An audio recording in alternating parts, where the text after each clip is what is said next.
Today, let's go discover all the things we've left on the moon, whether it's simple feathers or thousands of traces still visible from space. During the 6 manned Apollo missions, astronauts returned from our satellite with souvenirs, thousands of dreams, 382 kilograms of lunar rock, and over 8,000 photos.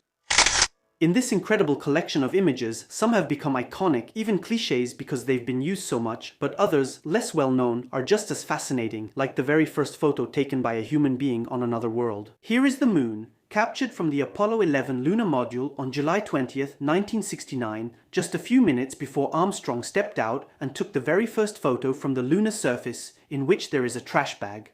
A trash bag that is still on the moon today, and that appears much more often in the extravehicular images from Apollo 11 than Armstrong himself does. While we brought back many things from these expeditions, we also left much behind. In total, about 180 tons of stuff, in the form of modules, lunar jeeps, trash bags, cameras, a lot of tools, technical objects, and even symbolic items. As I speak to you, there is a falcon feather on the moon. During the Apollo 15 mission, it was used to demonstrate through experiment that without air resistance, in the absence of an atmosphere, a bird feather falls as fast as a hammer. How about that? And you can find more personal items on the moon, like these golf balls left by Alan Shepard, a big fan of the sport, who you can see here practicing his lunar swing with a makeshift club. There we go. The small white balls are still on the moon, and one of them is visible in this image. On this greyish ground, there is also somewhere an aluminum statuette about 10 centimeters tall, placed as a tribute to those who lost their lives in the conquest of the skies. But what can perhaps be found in even greater quantity are things that cannot be weighed. They are the traces of our passage. And there are quite a few traces of activity on the moon. If we add up the 6 Apollo missions that landed there, we get nearly 300 hours spent on the lunar surface and 80 hours spent outside the modules. 80 hours during which 12 astronauts walked, drove, hopped, or fell on the moon. In total, the astronauts covered nearly 100 kilometers combined on the surface of our satellite. And all these movements left traces, many traces, which could already be seen in many of the photos brought back from the expeditions, but which were impossible to observe from Earth until about 10 years ago. When the Lunar Reconnaissance Orbiter probe took a whole series of highly detailed images of the surface of our satellite. Images with such a resolution that you can see the first steps of man in space. On the ground around the landing sites, everything is recorded there, imprinted in the dust. In orbit around the moon, at an altitude of 50 kilometers, the probe allows us to see these thousands of footprints, these patches of disturbed material. Here is the Apollo 11 landing site, where even today, nearly 50 years later, you can still see the footprints left by the astronauts Neil Armstrong and Buzz Aldrin, which seem to have not aged a bit. In these images, you could almost follow their tracks, so well preserved are they. This is the area explored by the Apollo 12 team in 1969. You can see inscribed in the ground the path of the astronauts when they went around the Surveyor crater.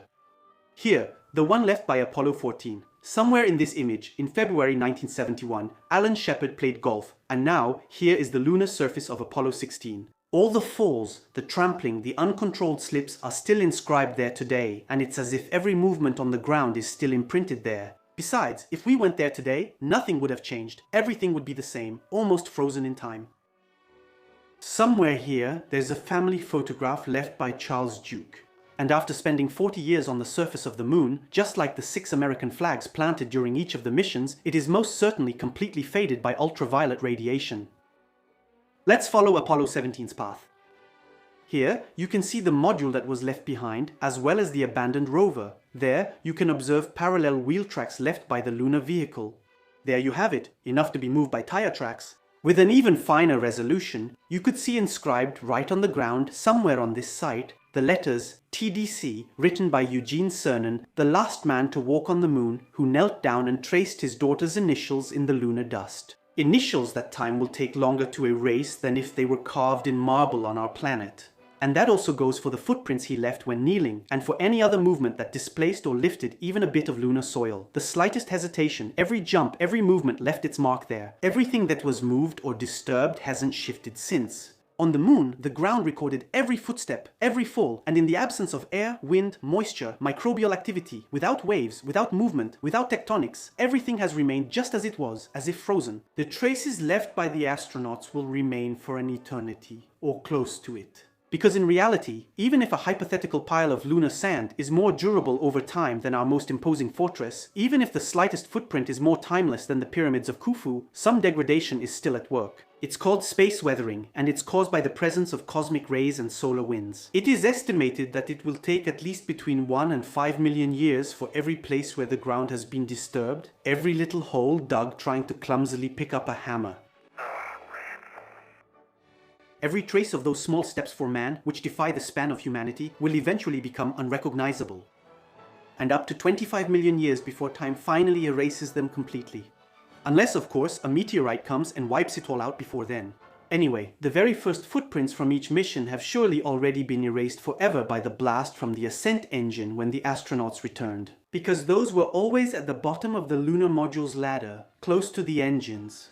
And it's crazy to think that since then, no living human has gone that far. I say living because in 1999, the Lunar Prospector space probe, which deliberately crashed on the moon, was carrying, among other things, some of the ashes of the planetologist Eugene Shoemaker, who is therefore buried there, or rather, moon-buried.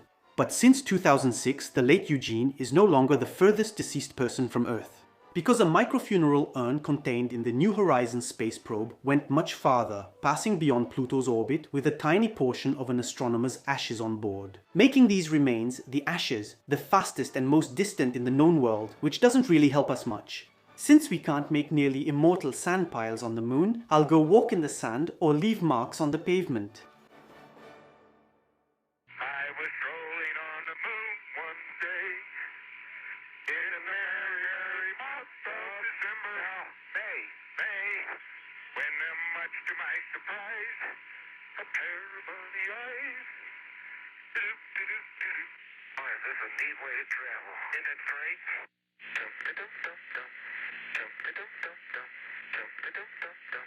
I like to skip along, but me, boy, skip.